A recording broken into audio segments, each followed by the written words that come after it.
नमस्कार सगळ्यांना माझ्या मिनी ब्लॉगमध्ये तुमचं सगळ्यांचं स्वागत आहे। तर हा महाकुल मासा आहे, आम्ही याला महाकुळ म्हणतो। हे व्यवस्थित साफ करून घ्यायचे। ज्या आतला भाग असतो जो ब्लॅक कलरचा भाग असतो, काचेचा सारखा एक तुकडा असतो, तो पण काढायचा असतो। आणि त्याच्यामध्ये आज मी मस्तपैकी कैरी टाकणार आहे, आंबा। तर असं करून बघा, छान लागतं। आणि हे त्याच्यासाठी मी वाटप केलं होतं।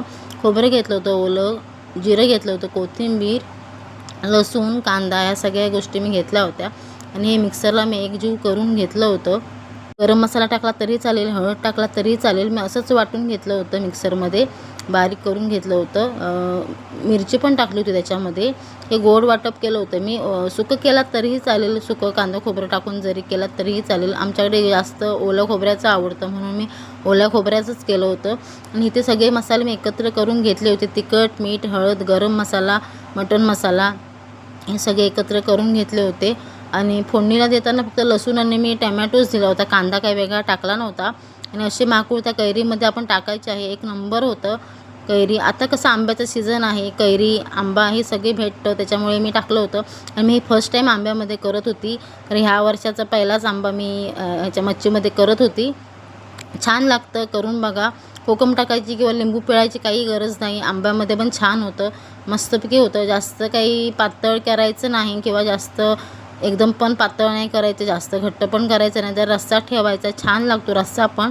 आणि करून बघा। आणि 5-10 मिनटं असं खालीवर केल्यानंतर 10 मिनटं तरी वाफेवर ठेवायचं। 10 मिनटं वाफेवर ठेवल्याच्यानंतर आपण त्याला नंतर वरून मसाला टाकू शकतो, जे आपण वाटप केलं होतं मसाल्याचं, ते आपण त्याच्यावरून टाकू शकतो। तुम्ही नंतर टाकलात तरी चालेल।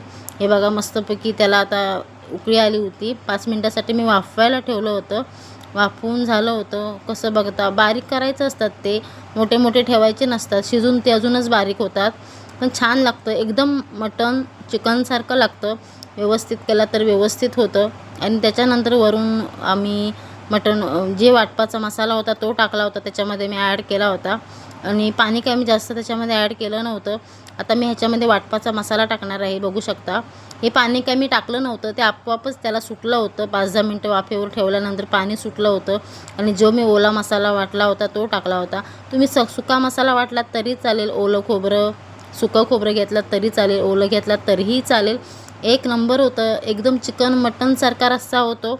एक दिवस नक्की ट्राय करून बघा। आणि झाकण ठेवायचं, चांगलं शिजायला पाहिजे, कच्चं राहता कामा नये, नाहीतर खराब होईल। व्यवस्थित आता झालं होतं, बघू शकता इथे। गरमागरम तुम्ही खाऊ शकता। मी मसाला जास्त ॲड केला नव्हता, कमीच केला होता, पण एकदम चिकन मटणसारखं होतं। एक दिवस नक्की ट्राय करून बघा। आणि माझा व्हिडिओ आवडत असेल तर नक्कीच लाईक, सबस्क्राईब, कमेंट्स करा। भाकरीबरोबर किंवा असं चपातीबरोबर किंवा रोटीबरोबर